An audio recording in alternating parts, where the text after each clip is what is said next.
আসসালামু আলাইকুম এভরিওয়ান। কচুর মুখি দিয়ে চিংড়ি শুটকি তরকারির একটি রেসিপি আজকে আপনাদেরকে করে দেখাবো। আশা করছি রান্নাটি আপনাদের ভালো লাগবে। আর রান্নাটি যদি ভালো লাগে অবশ্যই আমার চ্যানেলে একটি সাবস্ক্রাইব করবেন। চলুন তাহলে দেখে নেওয়া যাক রেসিপিটি। এখানে 4টি মাঝারি সাইজের কচুর মুখি নিলাম। আপনারা যে কোনো ধরনের কচু দিয়েও এই রেসিপিটি করতে পারেন।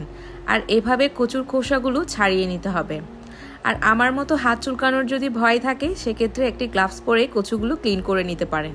এবার একটি হাঁড়িতে পর্যাপ্ত পরিমাণ পানি দিয়ে তাতে সামান্য হলুদ আর লবণ দিয়ে কচুগুলো সিদ্ধ করে নিতে হবে। এভাবে কচুগুলো রান্না করার আগে হালকা সিদ্ধ করে পানিটা ফেলে দিতে হবে। আজকের এই কচুর মুখিগুলো আমি চিংড়ি শুটকি দিয়ে রান্না করে দেখাচ্ছি, তবে আপনারা নর্মাল চিংড়ি দিয়েও করতে পারেন। আর তার জন্য নিলাম আধা টেবিল চামচ রসুনের বাটা, 1 টেবিল চামচ পেঁয়াজ বাটা, গুঁড়া মশলায় নিয়েছি 1 চা চামচ হলুদের গুঁড়া, 1 চা চামচ লাল মরিচের গুঁড়া। সামান্য পানি দিয়ে গুঁড়া মশলার একটি পেস্ট তৈরি করে নিলাম। এবার কচুগুলো রান্না করার জন্য একটি পাতিলে 3 টেবিল চামচ অলিভ অয়েল দিলাম। তাতে চিংড়ি শুটকিগুলো হালকা ভেজে নিতে হবে। কয়েক সেকেন্ড ভেজে নেওয়ার পর চিংড়ি শুটকির হালকা ঘ্রাণ বের হলেই তাতে দিয়ে দিতে হবে রসুন আর পেঁয়াজ বাটাগুলো। এবার নেড়েচেড়ে নিতে হবে। আর এভাবে একটু কয়েক সেকেন্ড নেড়েচেড়ে নেওয়ার পর এতে দিয়ে দিতে হবে এখন হলুদ আর লাল মরিচের গুঁড়া। ভালোভাবে সব কিছু মিশিয়ে নিতে হবে। চুলার আঁচ লো টু মিডিয়ামে রেখে এবার ঢাকনা দিয়ে মশলাগুলো 1 থেকে 2 মিনিটের মতো একটু কষিয়ে নিতে হবে। তেল মশলায় 2-1 মিনিট কষিয়ে নেওয়ার পর ঢাকনা তুলে আবারও একটু নেড়ে দিতে হবে। আর সেই সাথে অ্যাড করে দিতে হবে হালকা সিদ্ধ করে রাখা কচুগুলো। এবার কচুগুলো ভালো মতো একটু মশলার সাথে মিশিয়ে নিতে হবে। রান্নাটা করা যতটা সহজ তার চেয়েও বেশি খেতে মজার। এবার মশলার সাথে কচুগুলো কষিয়ে নেওয়ার পর দিয়ে দিলাম 1 কাপ পানি।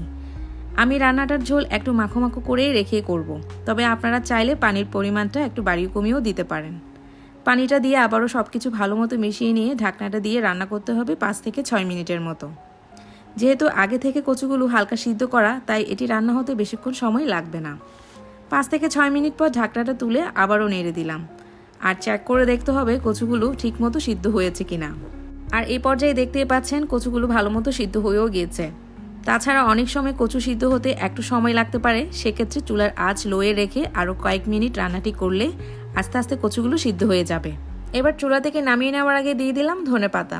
এ ধরনের তরকারিতে রান্নার শেষে ধনেপাতা ব্যবহার করলে তরকারির স্বাদটা আরও বহুগুণে বেড়ে যায়। অনেকেই তরকারি রান্নাটি অনেক বেশি কঠিন ভাবেন বা কিভাবে করবেন সেটাও চিন্তা করেন। এ ধরনের তরকারিতে রান্নায় সাধারণত মশলা সমান সমান ব্যবহার করলে তরকারির কালারটা সুন্দর আসে।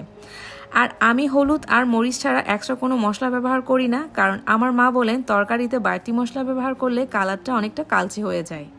গরম গরম ধোঁয়াটা সাদা ভাতের সাথে এই রান্নাটি একবার হলেও রান্না করে খেয়ে দেখবেন।